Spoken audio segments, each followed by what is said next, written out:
So each of your companies has an application that is helping to reinvent the internet using Bitcoin. So Connor, why don't you begin and explain to the audience what True Reviews is and how you use the BSV blockchain. Yeah, thank you, Jimmy, and thank you, CoinGeek, for such an amazing conference here. So as Jimmy mentioned, I'm the co-founder and CEO of True Reviews. So True Reviews is an online review platform. We're seeking to solve two basic problems that exist in online reviews today. I bucket these two problems into the incentive problem and the verification problem. So as far as the incentive problem goes, for consumers, there's very little incentive to go home and leave reviews for businesses that you patronize.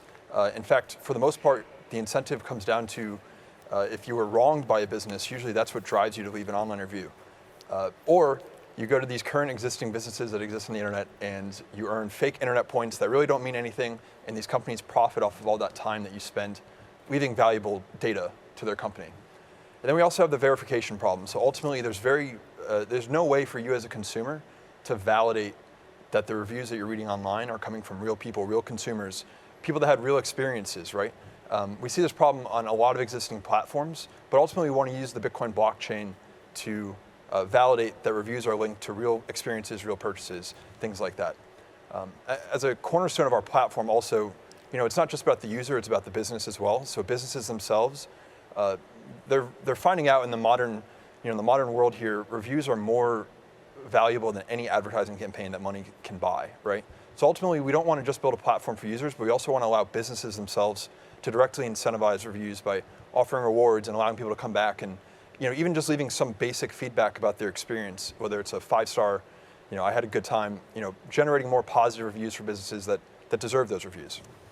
So ultimately, we have a few cornerstones of our business that we're going to talk about in this panel today, but generally, what's really important to us is we want to provide a way for users to both own and monetize their data, because that's the existing problem with the current internet. When you go home and you leave an online review, if you're going to leave a very good review, it's going to take you hours of your time, really, probably to get it right. And ultimately, we want to have businesses control their digital footprint. Right now, businesses are relying on these really predatory companies. If your business makes the national news, sometimes a ton of people will flood your Yelp page, your TripAdvisor page, and leave a ton of negative reviews. We want to put the control of your digital footprint back into the business's hands. I just want to talk a little bit about our journey here.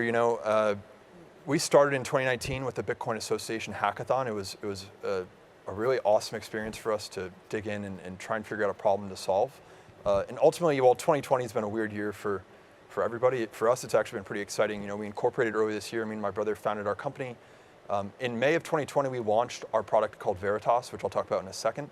And that's ultimately our problem to solve that verification problem I just mentioned. Also in May of 2020, Calvin Ayre invested in our company, which we're very grateful for, and it's provided us the resources to build our platform out and do a lot of really great, cool, unique things, which I can't talk about right now, but we're going to share very soon. And Veritas, as I mentioned, it's essentially an API server that we've created that allows us to tokenize proof of purchases or proof of experiences, and then link that later to a common user identity. And that way we can validate that online reviews are coming from people that actually purchased a product or visited a business, things like that. We've also created this as an extensible product. So businesses or essentially businesses can attach as much data as they want. So what we can start doing is linking, when we go and look at online reviews, we have context. We can start looking at what prompted the user to leave that review. And ultimately, this allows us to have users own a lot of this data, and they can choose how to monetize that at a later time. Veritas is available on the Coda marketplace if you want to test it out, but also I encourage you, if you're someone interested in, if you're a business or anyone like that wants to use this product, definitely reach out to me and I'm happy to talk with you more about it. Fantastic. Next, we have Luke Rohenaz, who's going to explain to our audience what is TonicPow. Yeah, so TonicPow started as a hackathon project, as a lot of you know, from the Bitcoin Association's first hackathon. Since then, it's evolved quite a bit and taken a few different forms, but what we aim to do is essentially connect advertisers and promoters directly to one another and let them come to voluntary agreements that benefit both of them, instead of this model that we have now where large platforms sort of dictate what advertisements get shown and to who, and the way that they do this is usually pretty sketchy by kind of spying on you and knowing everything about you, and most people are kind of oblivious to that. So I want to spend just a minute here talking about some of the things that we've been working on over the last few months, and we will be launching kind of a new version of our platform coming here in November. So I want to just share some of the things that that will be highlights of the changes that we're making. So the first thing is you'll be able to sign in with a number of different providers, be them Bitcoin wallets or traditional OAuth login type providers like Twitter. So this seems like a normal feature that you'd find on most websites, and it doesn't seem too novel, but for us, this is the first step towards something really important. When you link one of these services with your identity with TonicPow, our plan is to have something that Craig was actually talking about a lot yesterday, attestations associated with the disclosure of that information, and you'll get a receipt that is recorded on chain and that you could then use later to prove that you disclosed that information to us. This also gives us the opportunity to do something that we haven't done yet, which is have an application process to the campaign. So an advertiser comes on, they create a campaign. They might not want just anybody to be representing their product or service. They might want to have certain criteria, or they might want to make sure that that this is a person who would be a good brand ambassador. So this is a really important first step for us to getting towards that. Next big feature, but is also a very obvious thing, is that you'll be able to search for campaigns. This is something that you just can't do right now. We have loads of campaigns on TonicPow.com, and there's not a great way to sift through them and get to the what it is that you're looking to share. If you have a perfect context, I want to mention this, I want to mention Handcash to somebody right now, you'll be able to go to TonicPow.com, type in Handcash, get their campaign that's active, copy a short link, and then go share that on social media and earn Bitcoin for sharing that with your audience. The other interesting thing here is we also have a URL shortener, but it's very separate from our current product. We kind of have a few things that are not all in a cohesive package. So part of this update is basically bringing everything together.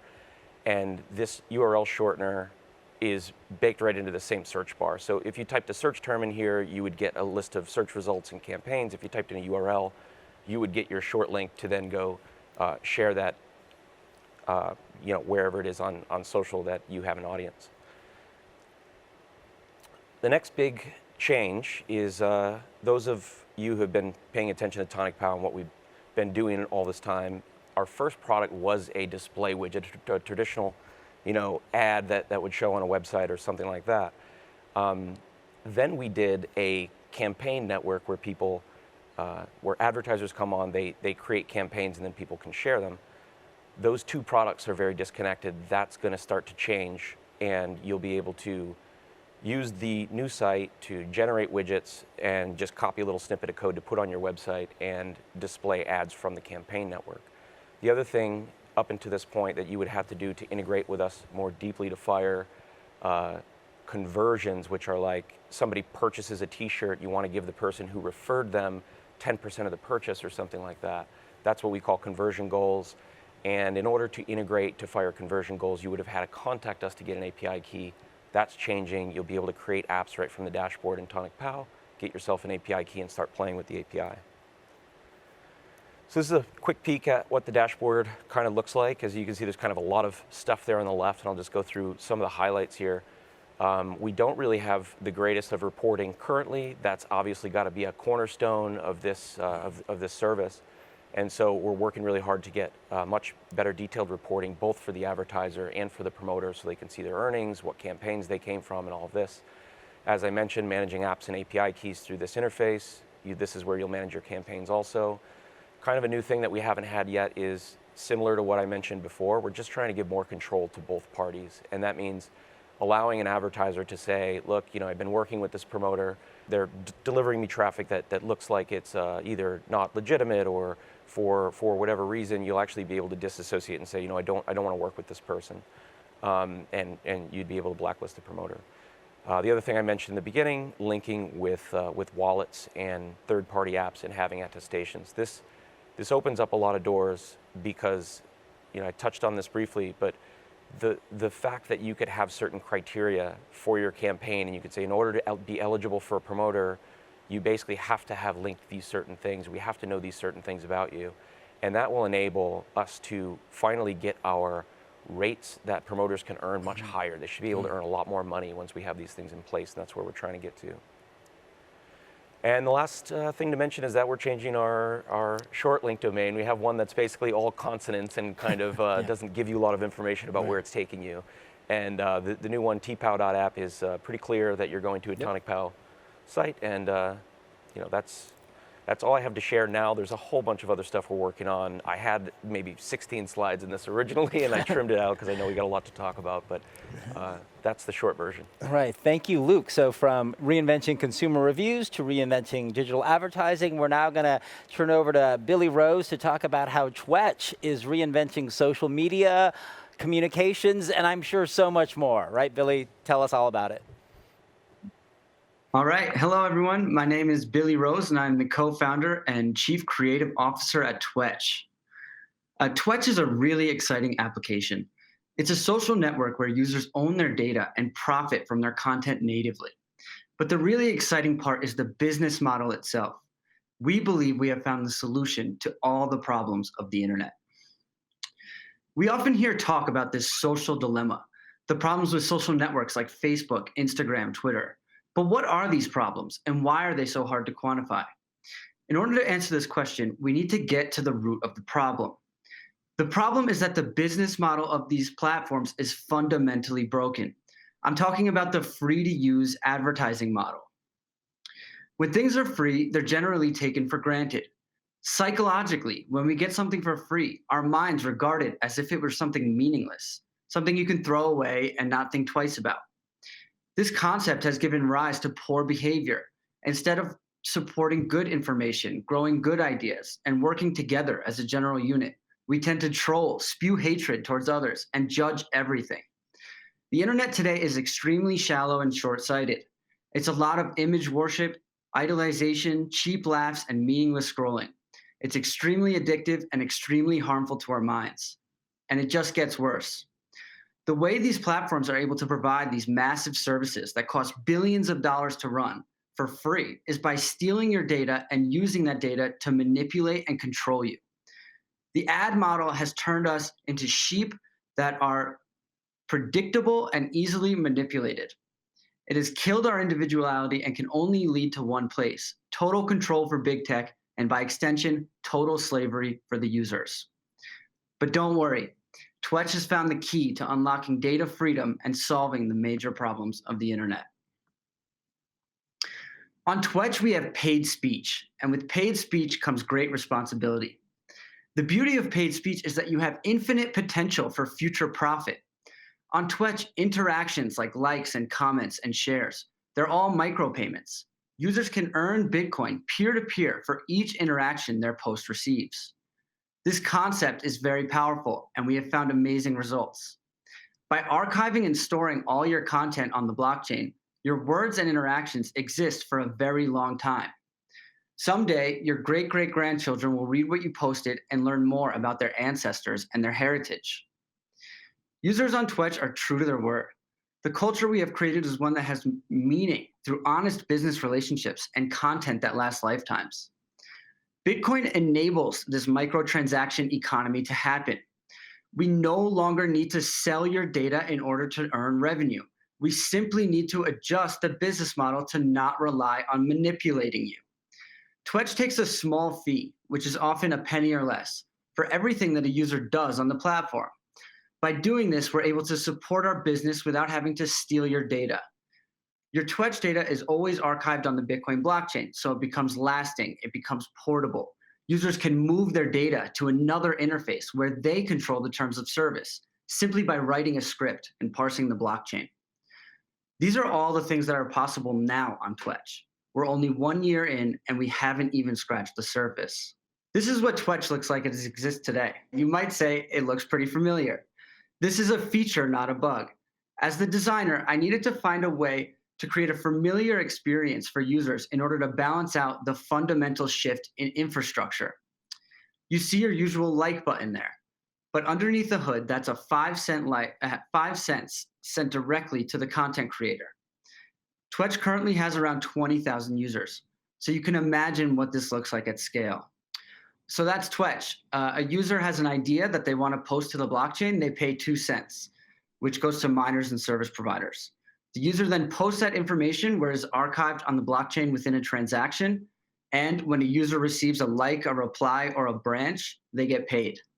Twetch is not just some alternative social network. Twetch is a fight for freedom.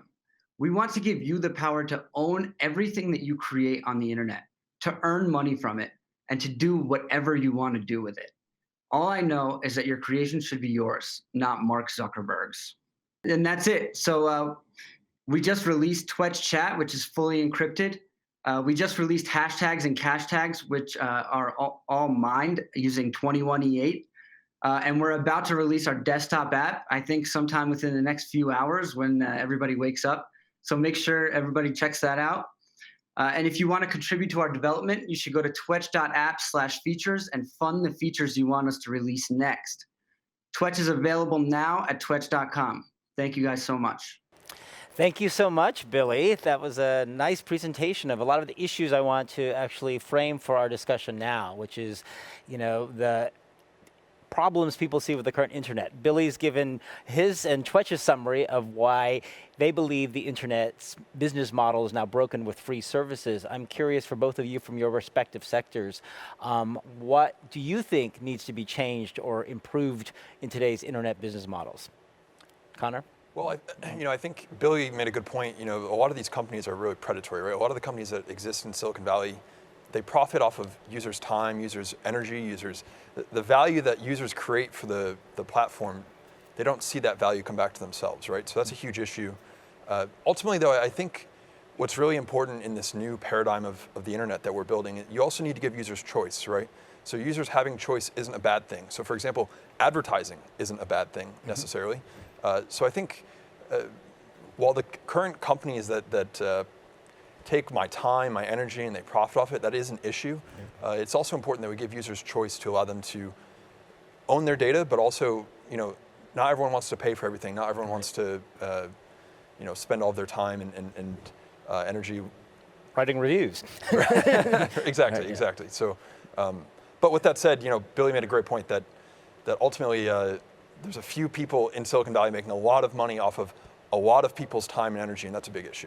I think Billy was trying to say something. Billy, we'll cut back to you. Did you have a comment? Yeah, if you don't pay for it, you just end up with the same thing that we have today. It's just not going to change. What we need to do is we need to change the culture of the internet, not just allow people to have some semblance of data ownership while also just stealing their data and using that to create better and more targeted advertising. So on the advertising point, Luke, what do you think really most needs to be changed for digital advertising on the internet? For me, it seems it's just like who's in charge. Right now, it's massive platforms who lock up network effect, and then they are choosing exactly what ads to show. And the same thing goes for when you put an ad widget on a website. Who's picking what's going to display on that ad? Yeah. And we've seen these ads all over, and they're horrible. Yeah, it's usually an ad network, right? Right. And I mean, it's how often you go to a website and you see the get ripped in 5 minutes, like really scammy, kind of like too good to be true type of stuff that's just very clickbaity, very like. But these things, are psychologically manipulating people into interacting with them. Now, with our model, it's very different. You're shown, an influencer promoter is shown a list of different campaigns that exist, and it's up to them to self-select. They're choosing because they know their own audience. They choose what it is that they're going to share in their own feed, and then they're also going to be rewarded for that. So it solves a lot of these same problems from a couple different angles. Yeah, I think this is a common theme we're going to hear not just from this panel, other ones throughout this conference, which is retooling user consumer minds and behavior about how data and the internet should work. I want to ask about economics to all of you, which is, have you thought about what are the price points or value points that you think will work best for each of your various applications? How much, for example, should someone pay to post a review? How much should they receive back in other forms of value on your respective applications to make it worthwhile for a consumer? We'll start with Billy. Well, we usually make our decisions based on good memes. So on Twitch, it's 2 cents to post your 2 cents. But the beauty of it is that you have, like I said, infinite potential for future profit. So if you don't get a 5 cent, so one like would actually be a profit for a user who posted their 2 cents. But if you don't get that like right away, you still have this beautiful benefit of the blockchain, which is that you can display it on as many platforms as you want, and you can always earn money into the future. So the economics of Twitch have actually worked out really well, and we are constantly improving that. Connor, what do you think is will be necessary to incentivize people to pay to post a review and then hope that they get rewarded back? Yeah, I mean, I think it's a hard question only because economics is something that you can't plan in the first place, right? So ultimately, what emerges as the best option is something that the market will have to decide anyway. And I think, companies, all of us are trying to figure out what is that best price point. But Where are you starting? You have to also think that, for someone that lives in Africa, maybe that makes less than $2 a day, 10 cents is a lot. So for me, posting 10 cents to maybe potentially earn $1 or $2 is something that I'm willing to risk, right? But for someone that makes $2 a day, maybe 10 cents is too much. Ultimately, I think 2 cents is a pretty good, I like 2 cents for 2 cents, Billy. I think that's a pretty good number right now. For us, yeah, it's a lot of the same sentiment there. I want the market to find the price. Right now, it's, there's a couple different ways that people earn money, clicks and conversions. Clicks are shared something on social media, people click it, I earn some money from that. We cap that currently at 8 cents, and the only reason that there's that cap in place is because we have more work to do to layer in identity and to give advertisers protection against fraud. And so as we develop that, we hope to lift those limits and to discover what this is really, what this is really worth to people, because I think that number will be much higher and people will be able to earn much more money with TonicPow in the future. So I'm actually eager to find the answer to that question myself. Yeah. Yes. If I could mention one thing too, I think the economics also depends on the user's reputation, right? So across different platforms, some users might be willing to spend more because they know that they're going to earn more based on their following or their reputation on the platform too. So it's a really complicated question that I'm eager to see what the market decides on. And on the other side of that, like for us with clicks and conversions, I talked about clicks for a second, but with conversions, it's really based on, well, if I'm selling a t-shirt, it matters about how much profit do I have and how much leeway is there to offer a promoter for bringing me that sale. And so on that side, it's going to be percentage based, more than likely. You're hoping to create a model, though, that will have advertisers happier because they're getting more direct return on their investment. Right. Yeah. So let's talk about these legacy players. Obviously, each of your companies challenges existing legacy players in the internet space. Do you think there's opportunity for companies such as yours or ones like that on BSV to actually partner with, work with any of the bigger legacy players in the internet space? We'll start with Billy. You're talking about Google and Facebook and Twitter? Or yes, and other companies. Yeah, sure. I'm certainly interested in making more money for my company, but our goal is to flip the internet inside out. We don't have too much interest in working with them unless it'll benefit us in some way. Okay. Connor, what about you? Well, I think our goal should be to bring Bitcoin to as many people as possible, right? So a lot of these companies have a lot of users, and so what we're building is an interoperable platform for any company like TripAdvisor, Google, or Yelp to integrate with, because ultimately what we want to do is get Bitcoin in the hands of as many people as possible, as easily as possible, and leveraging existing user bases is important to get there, right? I think, ultimately, while there are a lot of companies that, Billy mentioned them earlier, that are extremely predatory right now, there are also companies that just don't have another option. The internet doesn't provide them another option. So I think providing both businesses and users more choice is a really good thing, and something that we're definitely interested in helping other businesses grow into the Bitcoin ecosystem with. Billy, hold on 1 second. I'm going to let Luke answer, then I'll get back to Billy. Luke? Yeah, I mean, I'd love to hear from them. I definitely can, understand Billy's point of view here of like I'm not like calling them up and saying, hey, listen, guys, you really got to work with me type of thing, because they are largely responsible for the situation that we find ourselves in now. And usually the people who have a lot of control in a certain paradigm don't want to easily give that up. And that's what this would mean for them, is that they would have to relinquish a substantial amount of control to the parties who are being involved in this commerce. Yeah. Billy, you had a further comment. Yeah, look, these companies would certainly benefit from the business model that we have created at Twetch, and just in using Bitcoin in general. Twitter is constantly trying to figure out ways to decentralize and take away the responsibility of content curation from themselves, and they're working on that with, I think, a project called Blue something. So yes, Bitcoin would definitely benefit these companies, but it would have to be a fundamental shift for them. And they have hundreds of thousands of employees currently working on making advertising better, stealing more and more data. It would just require a complete overhaul for somebody like Facebook to integrate with Bitcoin. Yeah.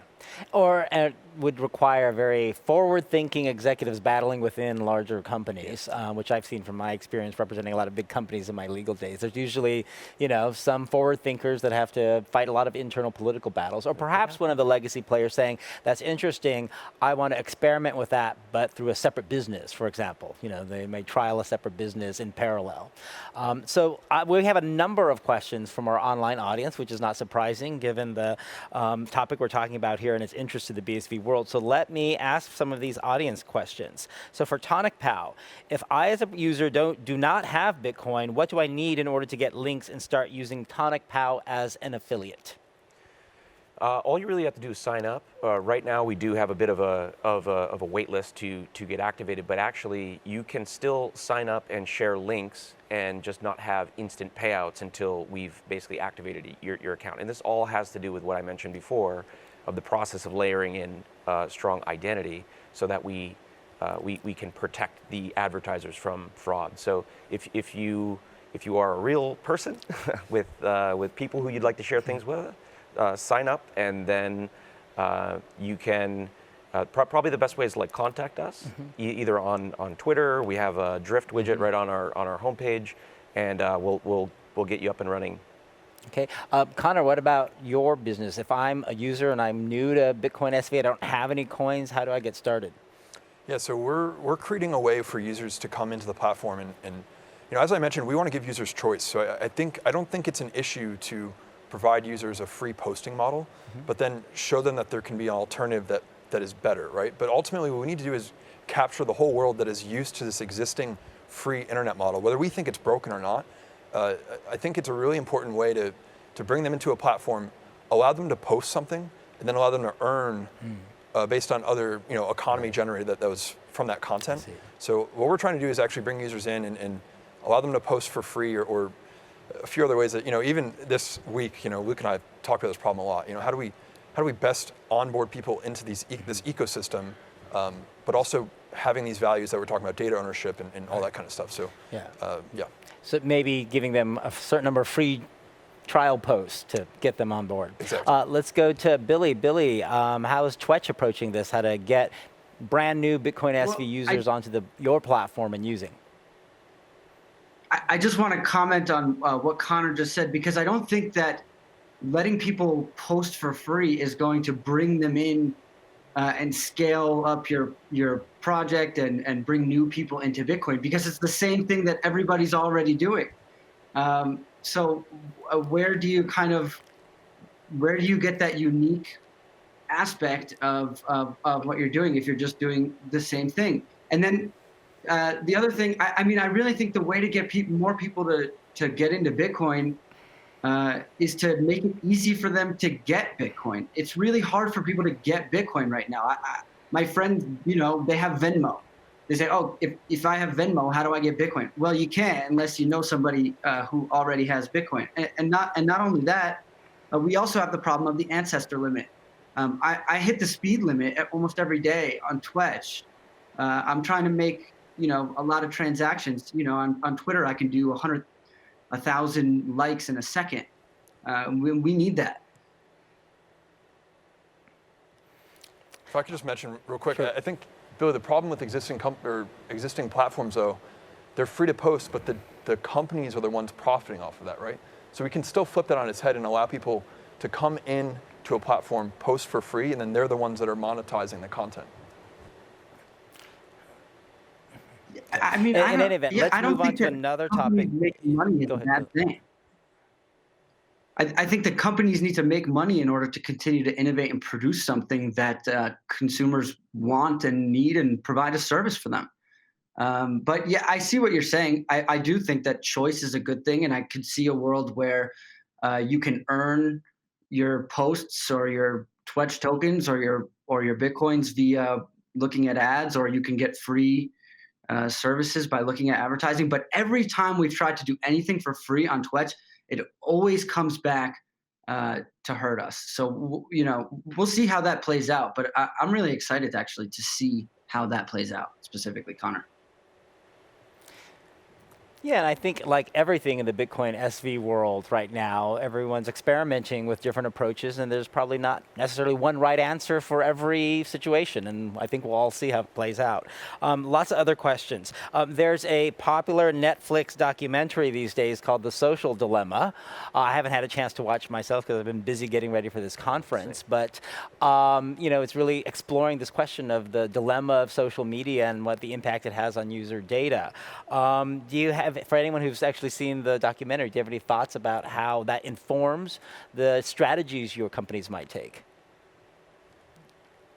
Yeah, well, I think Billy mentioned it. I actually think he covered it pretty well. I think the free model where essentially we're beholden to what advertisers are willing to pay for us to do on the internet is a huge problem. And I think, Billy, you mentioned it pretty well in your presentation that I think that's the root issue. Okay.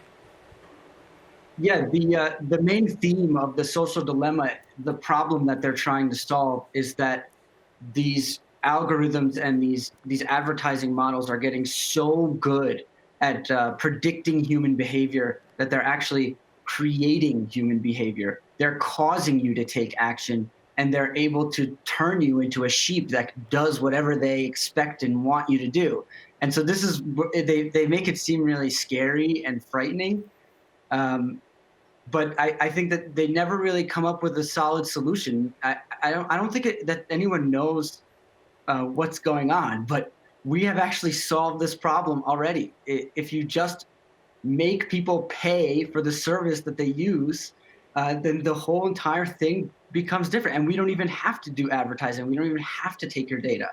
So I thought The Social Dilemma was a little bit of a weird movie. It was like, they wanted you to feel afraid watching it and feel weird about using the internet. And I think that the internet is a beautiful thing, and I think that we're about to come into a world of a flourishing internet of ideas and everything. I'm just very excited about the future. I'm very optimistic, and they make it seem like you shouldn't be.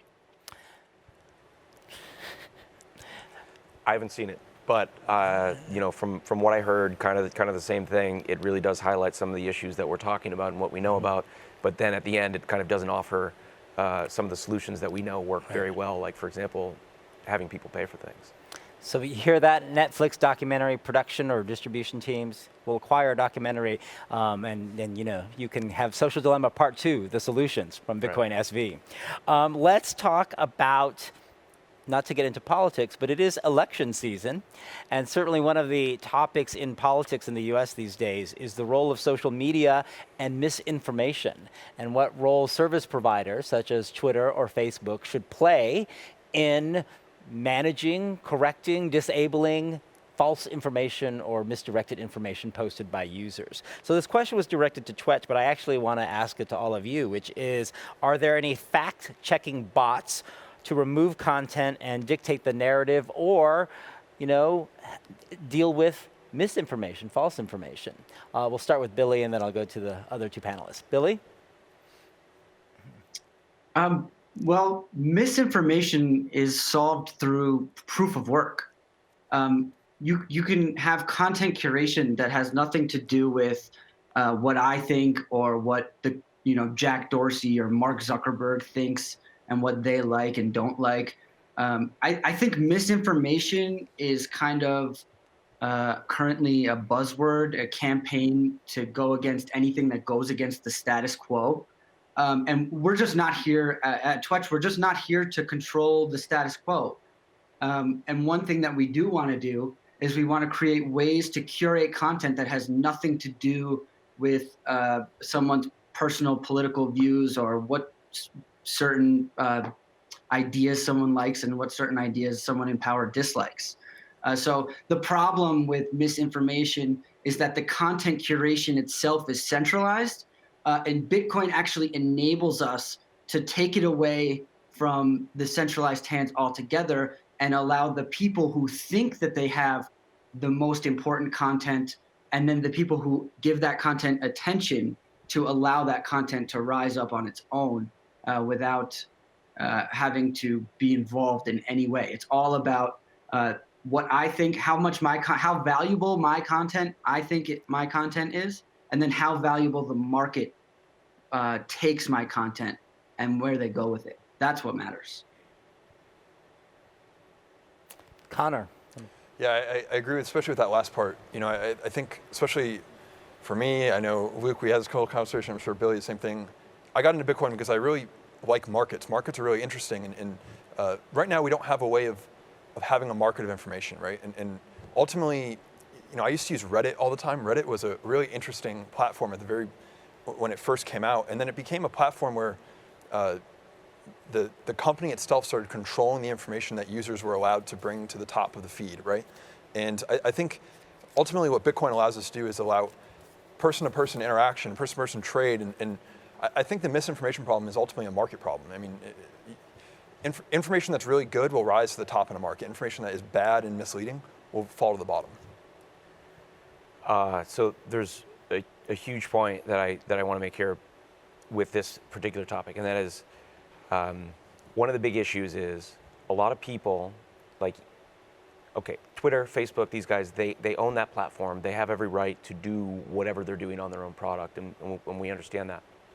The problem that I see is, again, you don't own your own data, and so you can't sign out of Facebook and sign into a competitor that doesn't do the things that you disagree with.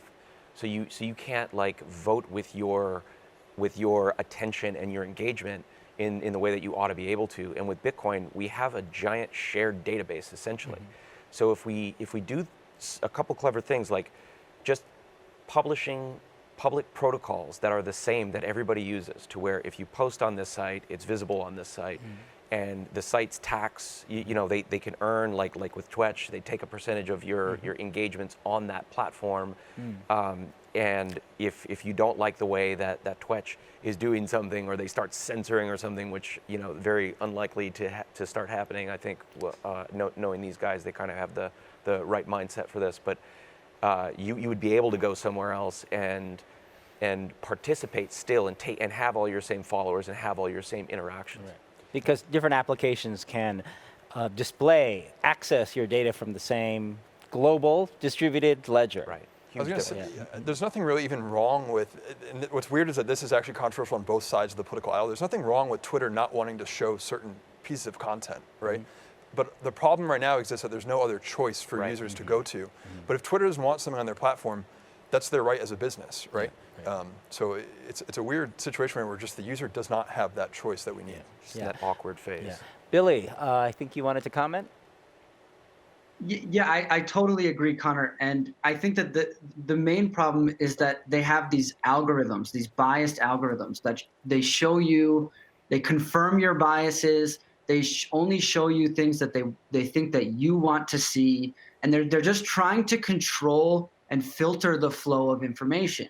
And what really the solution to this problem is have no control as the publisher of the filtering of this information, other than if this is a post that I don't want, that is not is against our terms of service, we reserve the right to remove that post.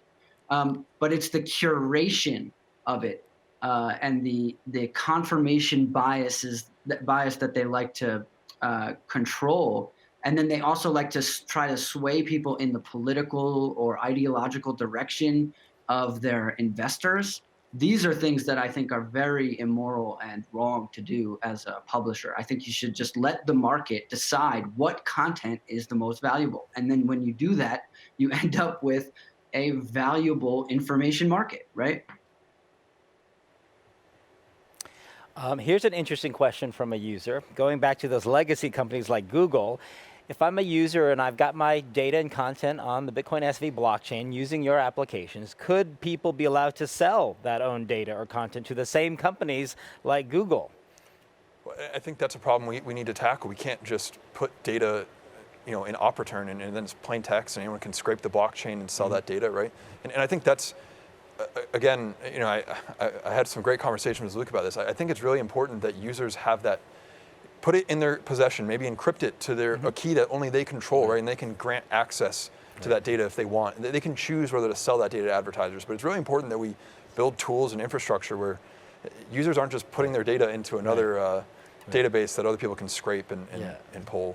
But would you support business models that allow users to sell their data to the legacy players once it's on chain? Well, I mean, that would be up to the user, right? Like, I mean, if the user has the data and they wanted to do that, I think they obviously should have the choice. I think there's a lot of exploring to do there. I think we have to tread carefully because people, we don't want people giving, well, I mean, I guess at the same time, it's like they're already getting all of it right now, right? Yeah. They know everything literally about you. So what would really be the, the downside? I mean, it's sad to say because we want to be careful and like not show too much, but it's like, geez, they already have it. Right. Billy, any comment on that? Yeah. Why would the Google pay for your data if they get everybody's data everywhere for free already? So first we have to change behavior, and then we can go to little old Google, and say, hey, if you want my email address, you have to pay me 50 cents. But for now, we just need we need to get to the point where we can start to have some kind of leverage. And in order to do that, internet users just need to change their behavior. And we as application developers, we need to provide the services that can actually rival these companies. Because if we don't, guess what? Convenience wins every single time. Right. Totally. All right, we have to wrap the session up, so I want to give each of you an opportunity just to tell our online audience what you're looking forward to most next for your company or product. We'll start with Connor. Yeah, we're really trying to tackle these problems this is a really fundamental, we're at the very beginning of this new paradigm shift, I think, and it's really important that we get the infrastructure and the tooling right, where providing users ultimate control and ultimate power over this data is really important. So in the coming months, we're going to we're going to have a new name, a new look, all that kind of stuff. We're really excited about what's coming for us, but ultimately, I do also want to pitch to the rest of the world. There's a lot of really great tools to get started and build your own alternative to these existing models. And I think we shouldn't wait around for the existing companies to wake up to this. I think it's a really unique opportunity to dive in and get started and interoperate with other companies and build really interesting tools for users to monetize their content. Luke, what are you looking forward to most with your company? I think I'm going to be really excited when I can share with everybody that there are people who have had struggles with demonetization, and they've spent years building an audience. People like Stefan Molyneux and things like this who have been basically,